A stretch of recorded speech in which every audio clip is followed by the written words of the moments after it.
I was helping my wife with groceries. Then I discovered what was truly lurking inside. What would you do if your perfect day turned into a nightmare in a single heartbeat? Picture this. A warm Georgia afternoon, the sun painting everything golden, and me, Michael Carter, cruising through Atlanta's quiet suburbs with a trunk full of Whole Foods groceries, ready to surprise my wife, Sarah. I'm imagining her smile, her laughter mingling with her mum's over a simmering pot of gumbo, our Thursday ritual, or so I thought. But as I pull into her parents' driveway, my stomach lurches. A silver Audi, sleek and out of place, sits next to her grey Camry, its engine ticking like a countdown. Who's here? Why's the house so still? My pulse quickens as I grip the grocery bags, the plastic biting into my palms. Is it a friend, a relative, or something worse? Something I've been too blind to see. Each step toward the house feels heavier, like I'm walking into a trap I didn't know was set. The blinds are drawn, but a cracked window leaks whispers and a laugh that isn't hers. Or is it? I'm about to uncover a secret that'll shatter everything I thought I knew about love, trust, and the woman I married. I brought groceries to my in-laws to support my wife, then froze as I saw what was at the house. You ever feel your lungs forget how to work? That's what happened when I saw her car wasn't alone in the driveway. It was a sunny Thursday afternoon, the kind where everything feels fine, almost too fine. I'd finished work early and thought I'd surprise Sarah. I'd take the groceries over myself today. Every week for months, my wife Sarah, Miss Perfect, to everyone, had been spending Thursdays at her parents' house in suburban Atlanta, said she wanted to help her mum cook, tidy up, and bring back hearty southern dishes. She'd return smiling, hair in a messy bun, carrying containers of gumbo, cornbread, and pecan pie, like she was running a food drive. And I believed her. So, I stopped by Whole Foods, grabbed bags of her mum's favourite organic goods, and picked up Sarah's almond milk. I didn't call or text. I wanted it to be a sweet surprise. I pictured walking in, hearing kitchen laughter, maybe seeing her wiping counters or chopping veggies with her mum, something warm. But then I pulled into the driveway. Her dad's SUV wasn't there. Her mum's blue sedan was gone too. Only Sarah's grey Camry and a shiny silver Audi parked crooked beside it, engine still warm. My grip tightened on the grocery bag handles, plastic straining. I stood there, telling myself it was her brother, a friend, or maybe a landscaper. But I knew. Still, I walked slowly, deliberate steps, the kind your gut takes when it knows but your heart wants proof otherwise. The front room blinds were shut, but the side window by the dining room was slightly open. I set the bags down quietly, leaned in. Laughter, a man's laugh. Then her voice, that fake sweet tone she hadn't used with me in ages. You always make me feel alive. Silence, a rustle, then a soft moan. Hers. I stepped back like I'd been shocked. I wanted to vomit, scream, storm in, and yank whoever it was out. But I didn't. Instead, I grabbed the groceries with trembling hands and walked to the back deck. That door was usually unlocked when they were home. It was. I turned the knob and stepped inside. What I saw seared into me. Sarah was straddling him on the family room sofa, half-dressed, her blouse bunched up, his hands clutching her waist like she belonged to him, my wife. She didn't see me at first. The guy, tall, cocky, probably younger, noticed me first. His eyes widened, froze. She turned, gasped. "Oh my God, Michael." I stood there, groceries in hand, veins burning with rage and disbelief. I couldn't speak. She scrambled off him like a caught thief, pulling her top down, already fumbling for excuses. "Wait, babe, listen, this isn't what it seems." "Isn't what it seems?" I dropped the groceries. Milk spilled. Oranges rolled across the floor like a betrayal ad. She stepped toward me. "Michael, please, let me explain." I laughed, not because it was funny, but because something snapped. "You've got 2 minutes before I decide whether to torch this house or walk away forever." Her face twisted, not in guilt but annoyance. Don't be dramatic, Michael. It wasn't serious. God, you always exaggerate. That was it. That moment showed I wasn't just cheated on. I was mocked, diminished, discarded. She didn't even fake remorse. Her lover zipped up, sneaking, out the back without a word. I let him go, for now. I looked at Sarah, hair disheveled, lips swollen, face smug, like I was the issue. You lied for months, brought another man into your parents' house while playing devoted daughter and wife. She shrugged. Maybe if you weren't so predictable, so dull, I wouldn't have needed something else. I took a deep breath. I wouldn't hit her or scream, but I wouldn't stay silent. I stepped forward, locked eyes, and said, "You just burned your whole life. Hope it was worth it." I walked out, leaving spilled groceries, a cheating wife, and the ruins of everything I believed in. I didn't go home. I drove, no music, just tires on pavement and my breath punching the air. I passed our condo, past Midtown, ended up in a Target parking lot on the city's edge. I sat for hours, staring through the windshield like rain might erase what I saw. But it didn't. The image of her on him, laughing, moaning like I was already gone, looped in my head like torture. The way she looked at me, like I was an inconvenience, broke something deep. My phone buzzed repeatedly. Sarah. Her name on the screen stung. I didn't answer. She gave up, texted. "Michael, we need to talk. It wasn't serious. You're overreacting. Come home." I turned the phone off, tossed it in the glove box. Next day, I skipped work, told no one. I needed silence to decide whether to destroy her world or vanish from it. Around noon, I went to our condo.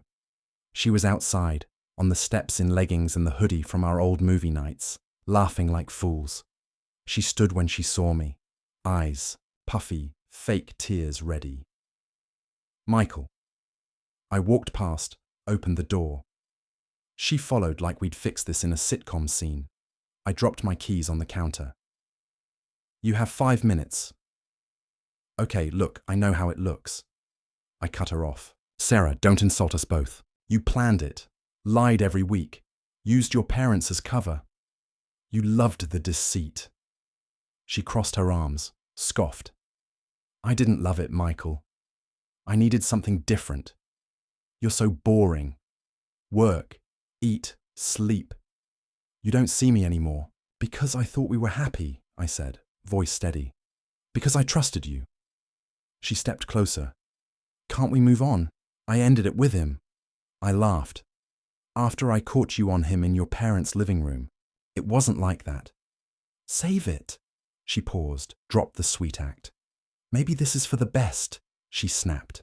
"You lacked ambition, too content, too easy to control. I got bored. Sue me." I stared. "You're unbelievable." "I'm honest." "No, you're cruel." That silenced her briefly. Her eyes searched for a weak spot, but I gave none. "I want you out," I said. "By the weekend." She blinked. "This is my place too." "Was." "I paid for the sofa." "Take it." "You're making a mistake." "No, I made it when I married you." Her mouth opened. No words came. I went to the bedroom, grabbed a duffel, packed her clothes, shoes, makeup bag with precision. She watched from the doorway, a stranger, like I'd become someone she didn't know, but I'd finally seen her clearly. No illusions, no fake smiles. She knew it, and it scared her because she wasn't in control. I was, and I had nothing left to lose. She came back that night. I didn't expect the lock to jiggle at 2 a.m. I was on the sofa, lights off, TV low, mind replaying the chaos. Her voice came through the door. "Michael, let me in. It's raining." I didn't move. "Michael, don't be petty. I left stuff." I cracked the door. Mascara smeared, hair wet, hoodie half zipped, arms crossed like I was unreasonable. 5 minutes, I said flatly. She pushed past, dripping water, heading not to the bedroom but the kitchen. "I'm starving. Got leftovers?" I was stunned. "Are you serious?" She opened the fridge like we were bickering roommates. I don't like crashing at my parents'. It's grim. I shut the fridge. This isn't your hotel. You don't stroll in like nothing happened. She tilted her head. I said, I was sorry. You didn't. You said I was boring, that I deserved it. She leaned on the counter, mouth twitching, holding back a smirk. What do you want? A speech? Fine, I messed up. But maybe if you weren't so routine-obsessed, I wouldn't have strayed. You planned it, Sarah, every Thursday. That wasn't a mistake. It was calculated. I needed excitement. He gave it. You gave me bills and pot roast. I stepped closer. You're unbelievable. No, Michael, I'm human. Something. You forgot. No, I said coldly. You're a user. You used me for stability while chasing chaos. She didn't deny it. Silence hung like poison. Then she said, you were never enough. That was it. I opened the door, pointed out. Leave. She didn't move. I mean it. Come back, and I'll get a restraining order. Call your parents. Your boss, print photos. Don't test me. Her face cracked. Fear, not care, because she'd lost control. She grabbed her bag, walked to the door, stopped. You'll miss me. I shut the door, locked it, leaned against it, and exhaled. I wasn't angry or sad, just empty, gutted, with echoes of what was love. But for the first time, I was alone, and it was quiet. Maybe the start of something better. The next morning, the apartment's silence felt like a presence watching me. I made coffee, stared out the window, brain on autopilot. Her toothbrush sat by the sink. Her coat hung by the door. It felt like she'd just run to the store, but she wouldn't return. I wouldn't let her. I grabbed a trash bag, cleared her makeup, hair clips, her live, laugh, love pillow. No hesitation. Pausing meant feeling, and I needed forward. Motion. Around noon, her mom called. I stared at the name, answered. Michael, honey, she said in her warm Georgia drawl. Sarah said you two fought. I smiled bitterly. That what she called it? She said you misunderstood. That she's staying with us to give space. I nearly laughed. She cheated, I said plainly. Silence. What? She was with another guy at your house every Thursday, pretending to bring me your cooking. Her gasp was real. Michael, I walked in on them, I cut in. Her on him, laughing. Oh my God. I respect you and Mr. James, but this talk is done. She's your daughter, she's not my problem. I hung up. No triumph, just exhaustion. Later, I booked a therapist. Not for her, but because I felt broken, and I wouldn't let her own me. The first session was stiff. I sat, arms crossed, dodging betrayal like it wasn't real. Why are you here? The therapist asked, calm. My wife cheated, I said. He nodded. Do you want her back? I nearly choked. God, no. Then what do you want? I sat silent. I didn't know. I just didn't want to feel invisible, discarded, foolish. That night, a text. I need to come by. Left something. I didn't reply. 2 hours later, she buzzed. I didn't let her in. She buzzed again. I hit the intercom. What? My passport. I'm traveling. I buzzed her in, not for her, but to never hear her again. She came up smug, in new clothes, fake innocence. It's in the drawer, right? I didn't answer. She found it, turned to leave, paused. You could have made this easier. I looked at her like a shadow. You burned everything, Sarah, and now you want me to save you. She rolled, her eyes. Always so dramatic. She left. I opened the window, let the air clear. Thunder rumbled outside, but inside, it was still. I wasn't drowning. The next week was routine. Work, home, sleep. I stopped checking my phone, seeking closure or drama. I wanted peace. But Sarah wouldn't let me have it. 3 days later, my friend David called, voice tense. Check Sarah's Instagram. I hadn't looked since catching her. His tone twisted my gut. I opened the app. Her post hit like a punch. Her and him at a Florida resort, cocktails in hand, grinning. Caption: New beginnings. True love wins. I stared, not in pain, but at its emptiness. She burned our marriage, lied, to everyone, and walked away like it was a rehearsal. I screenshotted it, not to keep, but as a reminder of her true face. That night, I called a divorce attorney. "Michael Carter," I said. "I'm ready to file." It felt like tearing off fused skin. But when the attorney said, "Let's start," I stepped out of her shadow. She was served on vacation. Classy. She didn't contact me until she returned, ambushing me at the gym, mid-rep. She stood by the mirrors, smirking. I racked the weight, walked past. "Michael," she called. I kept walking. She followed to the locker room. Really? Ignoring me now? I grabbed my bag. "Don't you think this is extreme? We were married." I turned. "Exactly. Were. You torched it. Now you want sympathy because it's hot." She lowered her voice. "He's not what I thought." I smiled. "Shocker." She hesitated. "We could fix this." I zipped my bag. "You had me. Every version. And it wasn't enough. Now you want to glue broken pieces and pretend they're not sharp." Tears welled. I didn't buy them. "You never fought for me," she whispered. "I did every day, but you weren't worth it." She left, silent. That was the last I saw. Her. Papers came 2 weeks later, signed, finalized. She was gone. I woke up not thinking of her, just breathing, alive again. Months passed. Quiet. Good. I hit the gym, read, took late-night walks with music. No one asking my return. Silence. Healed.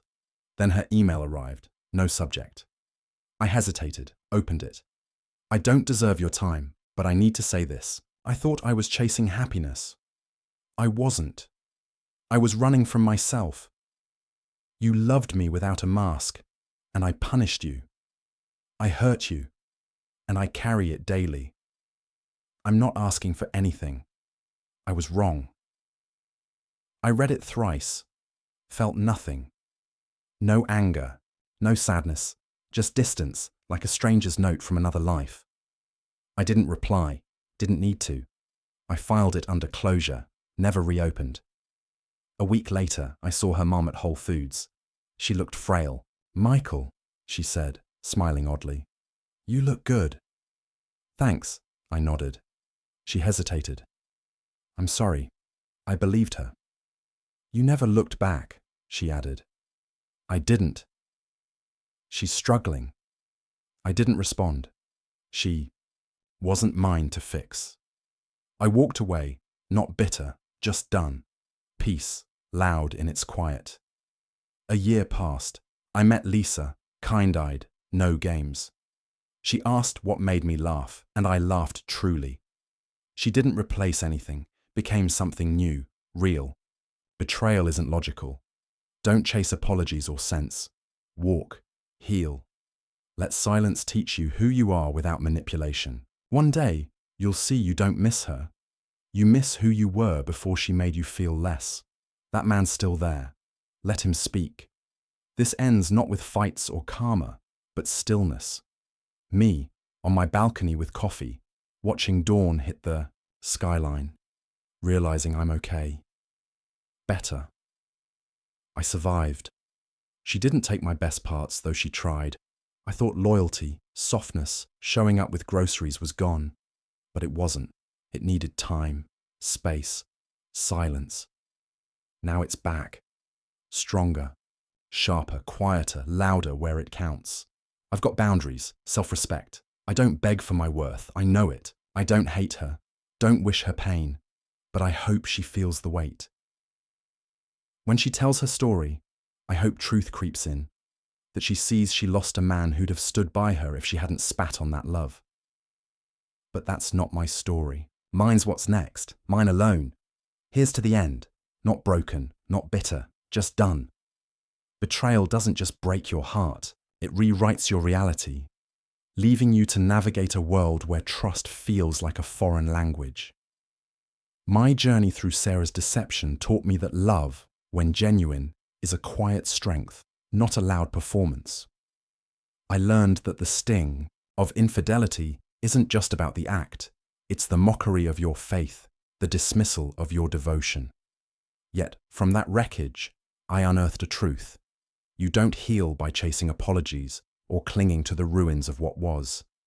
Healing comes when you release the need for their regret and reclaim your own worth. My advice: don't let someone else's choices dim your value. Walk away, not in defeat, but in defiance of their narrative that you're not enough. Silence is your ally. Let it strip away the noise of their lies until you hear your own voice again. Rebuild, not to replace what was lost, but to create something they could never touch.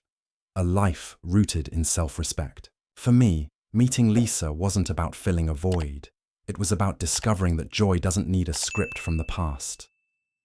If you're standing in the ashes of betrayal, know this: the person you were before their chaos is still there, waiting. Don't rebuild the same house. Find new ground, lay a stronger foundation, and let every step forward remind you that you're not defined by their failure, but by your courage to begin again.